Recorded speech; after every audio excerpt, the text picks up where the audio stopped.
मैं जमील फारूकी हूं। आप मेरा ऑफिशियल यूट्यूब चैनल देख रहे हैं। तमाम तारीफें उस ज़ात पाक के लिए जो हमारी शहरग से भी करीब है और हमारी हर आने जाने वाली सांस के बीच में होने वाली मामूली सी जुम्बिश को भी बखूबी जानता है। और तमाम दरूद पाक नबी आखिरुज़्ज़मा हज़रत मोहम्मद मुस्तफ़ा अहमद मुज्तबा सल्लल्लाहु अलैहि वसल्लम की ज़ात पाक के ऊपर जो वजह तख्लीक कायनात हैं, जिनसे हम हैं, जिनसे ये कुल कायनात है। $1 मिलियन क्वेश्चन, मैं पिछले 500 घंटे से कहां गायब था। बहुत सारी बातें आई, बहुत सारी बातें खत्म हो गई, वेव दर वेव खबरों का आना जाना बहुत सारे लोगों की जिंदगियों के ऊपर भौचाल बनकर, कयामत बनकर गिरा। लेकिन मैं बिल्कुल खामोश रहा, तदब्बुर के साथ रहा, कोई बात नहीं की, कोई बयान नहीं दिया, कोई ज्यादा गुफ्तगू नहीं की, क्योंकि जो हक पर होते हैं, सच पर होते हैं, वो डटे रहते हैं। जिसने कुछ नहीं किया होता वो वजाहत नहीं देता, उसकी वजाहत वक्त देता है, अल्लाह देता है। इस मुल्क के अंदर कई ऐसे मामलात आए जो बाद में क्लियर हो गए। अली जफर को देख लें, फिरोज खान को देख लें, और बड़ी बड़ी मिसालें हैं। लेकिन मैं शायद दुनिया का पहला शौहर हूंगा जो अपनी अहलिया का बाप बन के भी सोच रहा हूं और शौहर बनकर भी सोच रहा हूं, जो अपने होने वाले बच्चे का बाप बनकर भी सोच रहा हूं और उसका नाना बनकर भी सोच रहा हूं। यह सोच सोच की बात होती है। इन्नल बातिला काना ज़हूका का नारा लगाने वाला यजीद भी था। याद रखिएगा, हुसैन और हुसैनियत आज भी जिंदा है। नारा लगाने से आप मोमिन नहीं बन जाते। मुनाफिक भी नारा लगाते हैं, कातिल भी नारा लगाते हैं। And I will prove it, by the time I will prove it. तो बहुत सारी चीजें ऐसी होती हैं जो फैमिली लेवल के ऊपर होती हैं। जिस दिन मेरे ऊपर अटैक हुआ है, उससे 4 दिन पहले एक और बलवा, एक और बदतमीजी, एक और हैजान, एक और अटैक हुआ, मेरे घर के ऊपर हुआ। मैंने रिपोर्ट नहीं किया, फैमिली मैटर था। फैमिली मैटर को फैमिलीज डील किया करती हैं, रिकंसाइल किया करती हैं। जहां गलती होती है उसको ठीक किया जाता है। यह कौन सा तरीका है? यह कौन सी दुनिया का दस्तूर है कि कोई बाप अपनी बेटी का घर उजाड़ते हुए नारे मार रहा हो और दुनिया के अंदर यह इंप्रेशन दे रहा हो कि मैं ये कर रहा हूं, क्योंकि उसकी इमोशनल और मेंटल स्टेट ऐसी थी जिसको मैं अभी कहना भी नहीं चाहता और उस पर बात भी नहीं करना चाहता। हमारी ख्वातीन हमारे घरों की इज्जत हुआ करती हैं और इसको हमने प्रूव किया है। इसलिए मैंने इतना कुछ हो जाने के बावजूद, ये देख सकते हैं आप, ये देख सकते हैं, इतना कुछ हो जाने के बावजूद, और मेरी पिक्चर्स आ चुकी हैं, मैंने सिर्फ और सिर्फ एक बात कही कि मेरी अहलिया मेरी इज्जत है और उनके ऊपर एक हर्फ उनकी इज्जत के ऊपर मैं नहीं आने दूंगा। तो बाकी जो डिटेल्स हैं वो वक्त के साथ साथ आपके साथ शेयर करूंगा। फैसला वक्त ने भी करना है और बहुत सारी जगहों ने भी करना है। इससे शदीद भारी पड़ा है क्योंकि पटवार खाने का भी कोई बाप इस मुल्क के अंदर मौजूद है। तो आपके साथ मैं बहुत सारी चीजें वक्त के साथ साथ शेयर करूंगा, लेकिन आज के लिए इतना ही। तो आज से नॉर्मल व्लॉग्स एक हफ्ता जो मैंने लिया वो इसलिए लिया कि शायद कल सीधी हो जाए, लेकिन पता नहीं फिर कल सीधी ऐसे ना हो तो किसी और तरीके से करनी पड़ती है। अभी जरा आ जाते हैं। हाँ, इसमें एक चीज मैं जरा और ऐड कर दूं। कुछ हमारे यूट्यूबर्स ने जिन्होंने मुझसे मेरा वर्जन जरूर लिया, लेकिन चबा चबा कर फैक्ट से बिल्कुल किनारा कशी इख्तियार कर ली। उनको यह शर्म ही नहीं आई कि उनका भी कोई पर्सनल मैटर्स लाइफ में हो सकते हैं। उनको यह शर्म ही नहीं आई कि आप गलत बयानी से, हैजान और बोहतान तराशी से काम ले रहे हैं। लेकिन उनको भी मैं डायरेक्टली नाम लेकर जवाब नहीं दूंगा। इसका फैसला वक्त किया करता होता है। चंद हफ्तों, चंद दिनों के अंदर फैसले हो जाया करते होते हैं।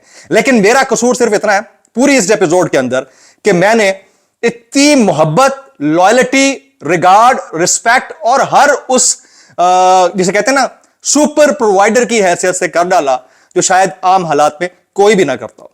इसके ऊपर मजीद बात करने की जरूरत नहीं है। आपसे इंटरेक्ट कर रहा हूं तकरीबन कोई पिछले 22 साल से on the national television media, और क्रिमिनोलॉजी में मैंने PhD कर रखी है। मुझे पता होता है कि black mirror, criminal, pressure develop करने वाला और फिर जो जाती नौयत का मामला था, इनमें बड़ा फर्क होता है। इसको हमने देख रखा है। आप में से कई ऐसे भी हैं जो मुझे पर्सनली भी जानते हैं, मेरे घर पे भी आते रहे, बहुत मेरे मतलब मिलियंस में फॉलोअर्स हैं।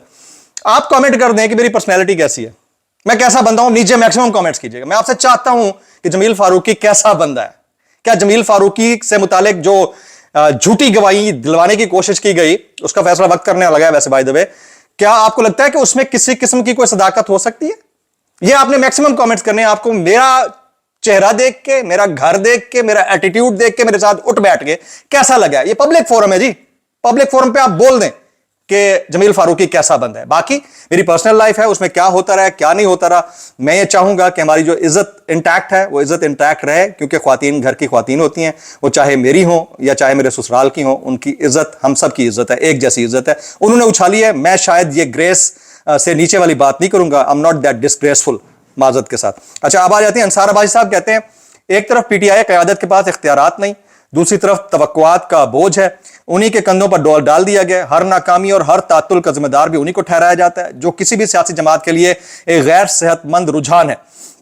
یہ بات تو ان کی ٹھیک ہے, لیکن یہ بھی ماننا پڑے گا کہ پاکستان تحریک انصاف کی مرکزی قیادت نے جتنا ڈینٹ خود دیا ہے, جتنا ڈینٹ عمران خان کی کاز کو دیا ہے, اتنا ڈینٹ شاید ہی کسی نے دیا ہوگا.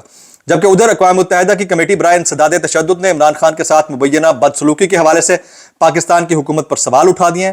ہمیں یہ اطلاع ملی ہے کہ سابق وزیر اعظم عمران خان کو طویل عرصے تک تنہائی میں قید رکھا گیا ہے اور انہیں بنیادی قانونی تحفظات فراہم نہیں کیے جا رہے.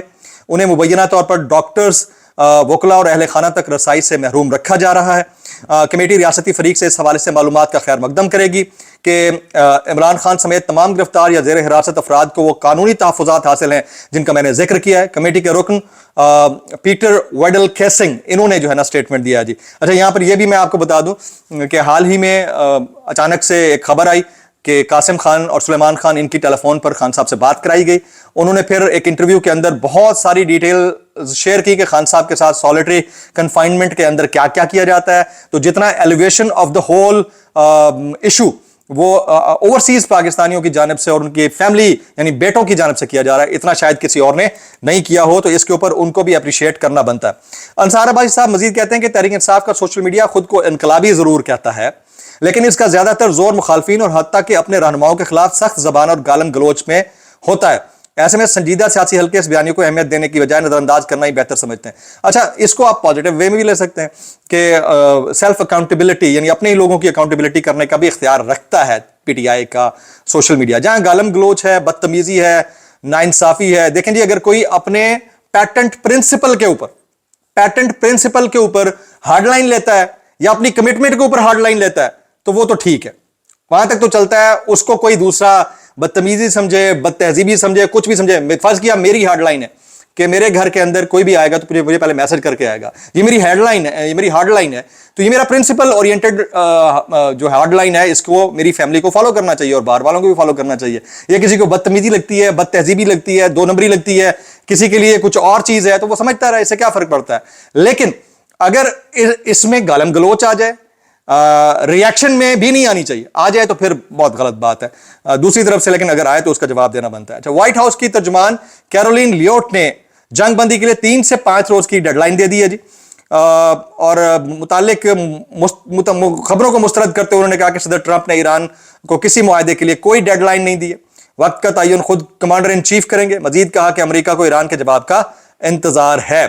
اچھا اب میں آپ کو یہ بھی بتا دیتا ہوں کہ ایران نے اپنا وفد اب تک کی اطلاعات کے مطابق جو بھیجنے سے ہے وہ انکار کیا ہے. جے ڈی وینس کا دورہ فی الحال مؤخر کر دیا گیا ہے. مذاکرات کے پیش نظر اسلام آباد آج چوتھے روز بھی مکمل بند ہے, پارشلی نہیں بلکہ مکمل بند ہے.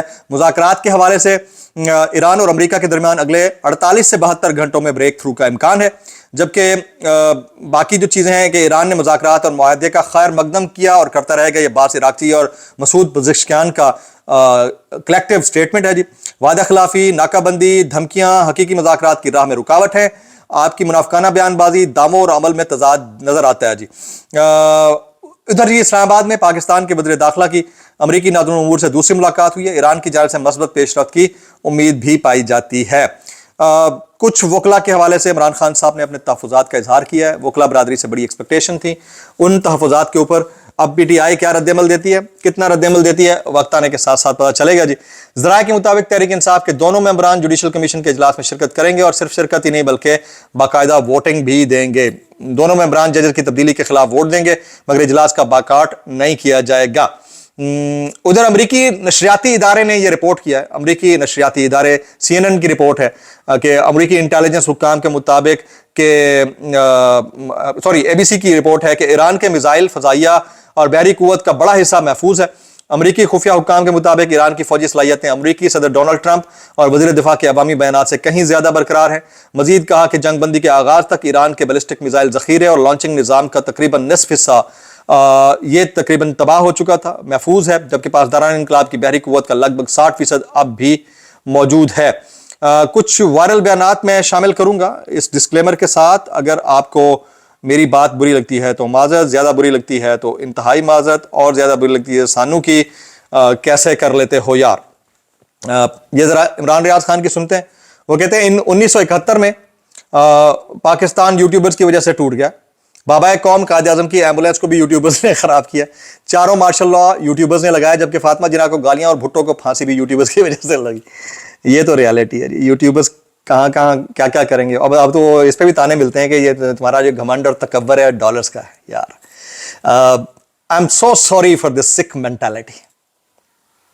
मैं एकदम प्राइड हुआ करते हैं वो लोग जो सेल्फ अर्नर हो, उनको ग्रेस देकर, प्राइड देकर देखो आपके लिए जान दे देंगे। लेकिन आप जब इंपोज करते हैं ना, अपने आप को दूसरे के ऊपर मुसल्लत करते हैं, तो नताइज गलत होते हैं। ग्रेसफुली एम्ब्रेस करना चाहिए, गले लगाना चाहिए, इज्जत के साथ मार्जिन लेना चाहिए।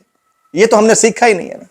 हमने तो जंगें करना सीखा है, जंगलियों की तरह लड़ना सीखा है, सर फोड़ना, टांके लगवाना सीखा है।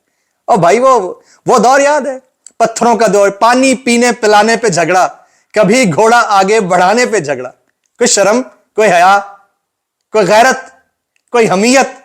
नाम से फिर इन्नहु जहू का कह देने से आप मोमिन बन जाते हैं। शर्म से डूब मरने का मुकाम है। हमारे दोस्त ज़ीशान अजीज कहते हैं कि वसीम अब्बास ने अहमद अली भट्ट के साथ पॉडकास्ट की, जिसमें उन्होंने कहा कि सब सियासतदानों का कसूर है कि सब मुक़्तदरिया के कंधों पर चढ़कर हुकूमत में आते हैं। आप मेरे सीनियर हैं, मेरे आपसे चंद सवालात हैं। वसीम अब्बास साहब, कायद आज़म को एम्बुलेंस में कौन घुमाता रहा था? फातिमा जिन्ना को गद्दार किसने कहा था? भुट्टो को फांसी किसने दी थी? इस मुल्क में 3 मरतबा मार्शल लॉ गया, ट्रैफिक पुलिस ने लगाया। बात तो इन्होंने ठीक की है। हबीब अकरम साहब ये कहते हैं कि अंदर अडियाला से जवाब आया कि मैंने कब कहा कि आप मुझे रिहा कराएं। इमरान खान ने कहा है मेरी रिहाई मेरे मुकदमात अदालतें करेंगी। Very aptly pointed out. Shahbaz Gill साहब कहते हैं कि भुट्टो की अपने एडवाइजर की वजह से फांसी चढ़े होंगे। वही शहबाज गिल साहब जो अक्सर कहते रहते हैं। आरिफ हमीद भट्टी कहते हैं पेट्रोल और बिजली की कीमतों में अवाम को मुश्किलात का पहाड़ फेंक दिया गया। दूसरी तरफ बिजली और गैस लोड शेडिंग फिर बढ़ गई। रात को गैर एलानिया लोड शेडिंग। अब बंदा जाए तो किधर जाए। ये कासिम खान सूरी साहब ये कहते हैं जब बड़े बड़े नाम पीटीआई छोड़कर जा रहे थे तो इमरान खान ने कहा कि उनको थोड़ी रेजिस्टेंस दिखानी चाहिए थी। तो मैंने इमरान खान से वादा किया था कि चाहे मैं मर जाऊं, मेरा खानदान दांव पर लग जाए, लेकिन मैं तुम्हें नहीं छोड़ूंगा। तो खान साहब अपनी जगह विजिलेंट थे, बड़े तरीके से उन्होंने ये सब कुछ किया। इसके ऊपर ये बात कर रहे थे, खान साहब कैसे कर लेते हो यार। तो at the very end of this vlog फिर वही मैं बात करूंगा कि मैंने जो आपसे रिक्वेस्ट की, आपने मैक्सिमम कमेंट्स करने हैं। ओपन फोरम है, आपको मैं पसंद नहीं हूं, आप मेरे मुतालिक बात कर सकते हैं, पसंद हूं तो भी बात कर सकते हैं। लेकिन ये ज़हन नशीन कर लीजिए इस व्लॉग के ज़रिए कि जब कोई इतना लॉयल हो, जब कोई इतना मोहब्बतें बांटने वाला हो, जब किसी ने ज़िंदगी में इतनी महरूमियाँ देखी हों, और जब कोई स्ट्रेट फॉरवर्ड और बहुत ज़्यादा केयर करने वाला हो, उसको मलाइन मत कीजिए, उसका इंप्रेशन रिवर्स मत कीजिए, उसको अपने गले से लगाकर उससे इज्जत का मार्जिन लीजिए। बस इतनी सी बात है। ये समझने वाली बात थी, इसको समझने की जरूरत थी। वबाल खड़ा कर दिया गया यार। क्या फर्क पड़ा? नुकसान किसका है? जुल्म किसके हुआ है? किस पे हुआ है? 2 मिनट के लिए सोचिएगा। तो मैं याद रखिए। अस्सलाम वालेकुम रहमतुल्लाहि व बरकातहू।